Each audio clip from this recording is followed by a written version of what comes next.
Halo semuanya, pernahkah kalian membayangkan rasanya menjadi seorang detektif sejarah yang sedang membuka kembali arsip kasus kuno yang bisa dibilang udah membeku ribuan tahun? Nah, hari ini kita bakal melakukan persis hal itu. Kita akan memulai sebuah ekspedisi virtual untuk mengungkap salah satu misteri arkeologi dan sejarah paling epik yang pernah dicatat oleh peradaban manusia. Kalian pasti penasaran kan, siapa sebenarnya sosok perkasa dengan gelar pemilik dua tanduk atau Zulkarnain ini? Jujur saja, pertanyaan ini tuh udah bikin bingung para ahli sejarah selama lebih dari 2000 tahun.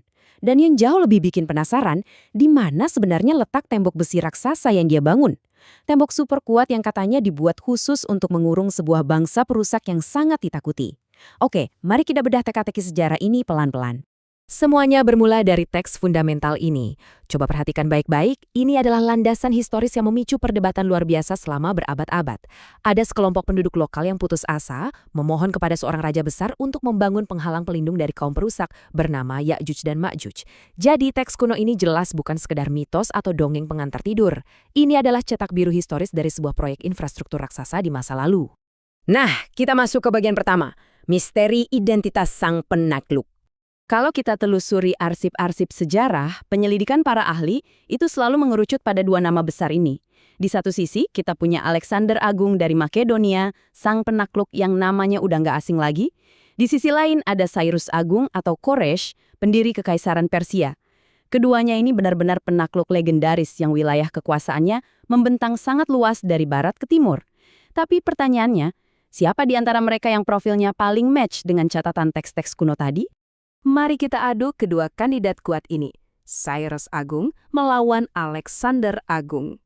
Ternyata ada kontras yang sangat tajam di antara keduanya. Dulu, banyak mufasir klasik yang awalnya menunjuk Alexander.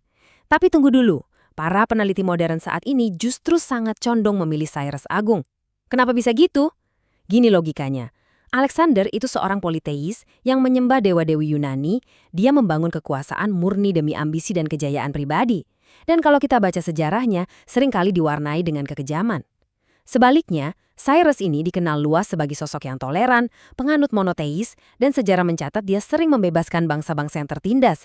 Contohnya, saat dia membebaskan bangsa Yahudi dari Babilonia. Jadi, secara karakter, Cyrus jauh lebih masuk akal dan selaras dengan profil penguasa yang soleh dan adil seperti Zulkarnain. Oke, karena kita sudah punya bayangan siapa sosoknya, saatnya kita mulai ekspedisi ke Pegunungan Kaukasus. Sering banget nih kita dengar mitos yang bilang, oh, tembok Zulkarnain itu pasti tembok besar Tiongkok. Padahal faktanya nggak begitu. Coba kita cek materialnya. Tembok di Tiongkok itu kan dibangun dari batu bata dan tanah liat oleh berbagai dinasti yang berbeda. Ini meleset jauh dari teks kuno yang secara spesifik menyebutkan material besi dan tembaga. Makanya para peneliti dan pakar geografi mengarahkan titik koordinat pencarian ke kandidat terkuat kita, Lorong Darial atau Darial Gorge yang letaknya ada di wilayah Pegunungan Kaukasus. Bukti material dan geografisnya jauh lebih akurat. Mari kita bedah lebih dalam, mengungkap geografi dari Lorong Darial ini. Angka 1204 meter di atas permukaan laut ini bukan sekedar angka biasa ya teman-teman. Coba kalian bayangkan berdiri langsung di sana. Dinding batu yang luar biasa terjal menjulang tinggi di sisi kiri dan kanan kalian menciptakan sebuah lorong alami yang sempit, gelap, dan jujur saja sangat mengintimidasi. Secara geografis, lokasi ini tuh ibarat mahakarya alam yang super strategis. Bayangin Pegunungan Kaukasus itu kayak tembok benteng alami raksasa yang membentang sepanjang 1.200 km, memisahkan Laut Hitam dan Laut Kaspia. Nah, di tengah-tengah benteng alam yang nyaris nggak bisa dilewati itu, Lorong Darial ini bertindak sebagai satu-satunya rute darat yang terbuka, sebuah celah sempit atau choke point yang sangat vital. Lalu, apa hubungannya dengan titik krusial Ya'juj dan Ma'juj? Disinilah letak krisis terbesarnya. Tanpa adanya penghalang di celah sempit Kaukasus ini, peradaban-peradaban di wilayah selatan bisa dipastikan hancur lebur. Ya'juj dan Ma'juj ini digambarkan sebagai bangsa nomaden barbar dengan populasi yang tumpah ruah, yang kerjanya turun ke selatan untuk membantai dan menjarah. Penduduk lokal di situ sangat rentan, jangankan melawan, komunikasi dengan rombongan Zulkarnain saja susahnya minta ampun. Mereka benar-benar nggak berdaya menghadapi gelombang invasi yang mematikan ini. Hal ini membawa kita ke sebuah topik yang sangat relevan, kepemimpinan dan infrastruktur berkelanjutan. Yang bikin merinding adalah Kisah ini rupanya bukan sekedar narasi teologis atau dongeng masa lalu.